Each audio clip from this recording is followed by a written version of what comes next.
Alors moi, ce qui m'intéresse dans les objets, c'est quand on leur enlève leur utilité. C'est-à-dire à un objet qui ne sert plus à rien, qu'est-ce qu'il devient? Et c'est un peu dans ce sens-là où j'avais dit une fois, j'aime tuer les objets, c'est-à-dire que je leur enlève la fonctionnalité et je les transforme en sculpture, c'est-à-dire que je leur permets d'ouvrir d'autres significations.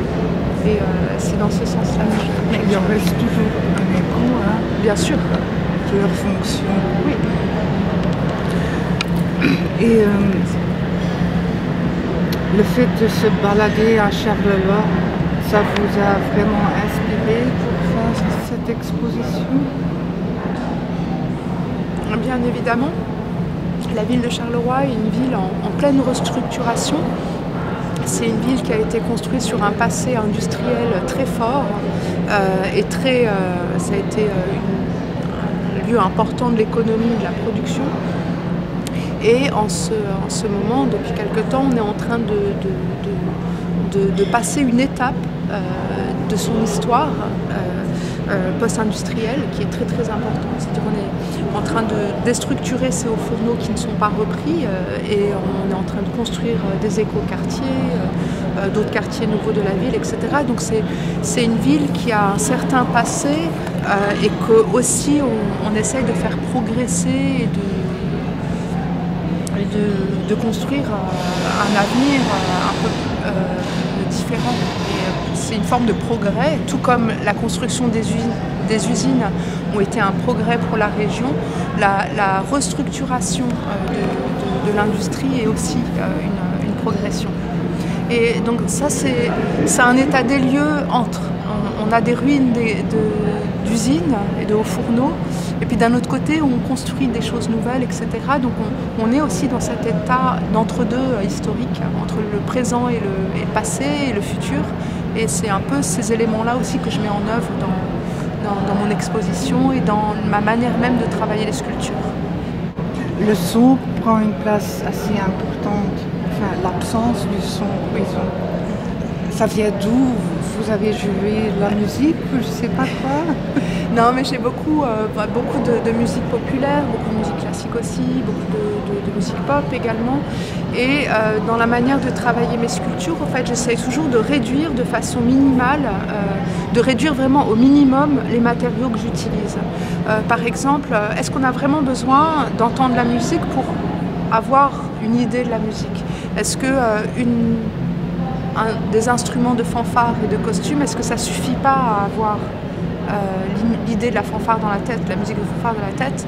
Quand on voit un bandoneon sur une chaise, on peut se rappeler du son de ce mini accordéon un peu grotesque.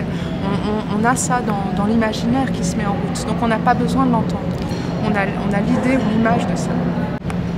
Au niveau de l'ensemble scénographique, il y a un rapport au théâtre qui est vraiment assez frappant.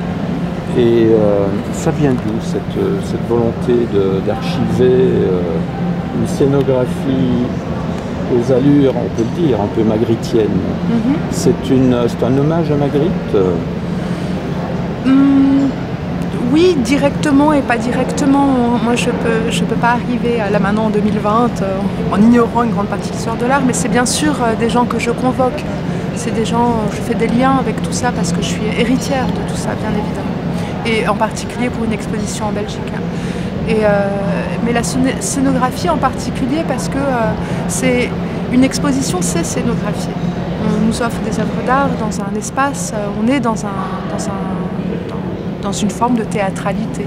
Beaucoup d'historiens de l'art parlent de la théâtralité des objets et de la scénographie de l'espace, et c'est très important. Mais c'est aussi très lié, ça c'est pour la partie histoire de l'art, on va dire la partie un peu plus historienne. Mais dans mon histoire propre, mon père travaillait au Casino Grand Cercle à Aix-les-Bains et très régulièrement j'avais l'occasion de regarder les scènes de théâtre quand le spectacle était fini. Donc les lumières étaient allumées, il y avait les bribes du décor, rien n'avait l'air fantastique, rien n'avait l'air merveilleux, les choses étaient démontées, pas activées et je trouvais assez beau ce moment-là, assez magique où les choses étaient mises en place mais l'événement avait déjà eu lieu. Voilà. Donc c'est l'attrait du vide qui vous intéresse principalement. C'est un peu l'envers du décor finalement. Plus que le vide, c'est l'attrait de l'absence.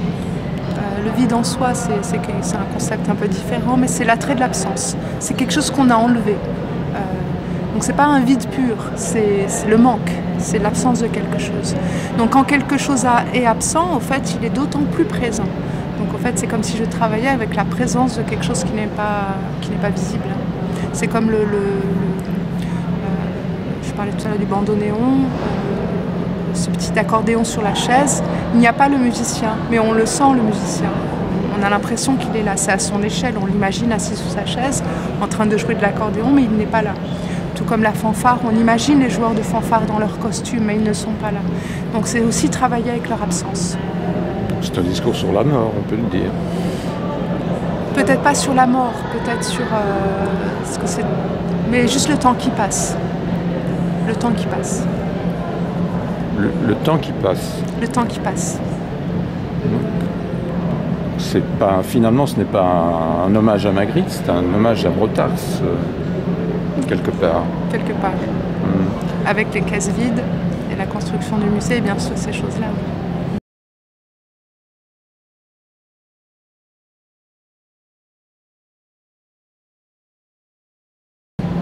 L'encre, qui est la partie organique, qui est vraiment essentielle dans votre parcours, vous avez trouvé cette manière de travailler dès le début dans votre axe de pensée, cacher les choses, les imbiber, les faire disparaître. Ça fait partie de votre monde.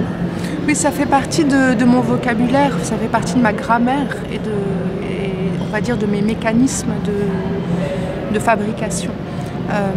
C'est donner à voir et effacer en même temps. C'est de pouvoir, on va dire, utiliser le potentiel de l'encre pour construire ou pour dessiner quelque chose et en même temps l'effacer. Pour moi, l'encre remplit toutes ces fonctions-là. Et ça s'est construit effectivement petit à petit. Et qui est d'un côté, il y a une référence avec Paul Celan et quand il parle dans son poème Todesfuge du lait noir, dans lequel il puise sa poésie, et de l'autre côté, la bile noire telle qu'elle est décrite dans l'histoire de l'art par rapport à l'histoire de la mélancolie. Donc c'est ces deux références-là. C'est ça. Donc c'est Jean Clair derrière tout ça. Il y a quelque part une part de métaphysique. Il y en a beaucoup d'autres aussi. Oui. Beaucoup d'autres. Il y a Walter Benjamin, il y a Didier Berman, il y a beaucoup d'autres. La pieuvre. Vous brassez large finalement. Alors le jeu, les cartes, c'est le jeu de la briscola. Vous connaissez la briscola? La briscola, le trisette, la briscola. Je connais plutôt la ronda, ça vient d'un jeu de cartes espagnol qui s'appelle la ronda, et c'est ces jeux de cartes-là, et qu'on utilise aussi au Maroc pour jouer aux cartes. Et moi, ça vient donc plutôt de la référence espagnole. L'as de coupe, qu'est-ce que ça représente pour vous? Ça représente rien en particulier. Pour moi, c'était vraiment une espèce de glissement quand je jouais à ce jeu de cartes quand j'étais petite. Je trouvais étrange qu'on n'ait pas d'as de pique, carreau, des trèfles. Mais l'as de coupe, ça devrait vous concerner directement, c'est Janus. C'est l'entre-deux, c'est le regard vers le futur et le regard vers le passé. Je ne suis pas allée aussi loin que c'est votre carte finalement, l'as de coupe. Oui, peut-être. J'apprends un truc. Ouais. Mais on va voir. Je pense que ce sera pas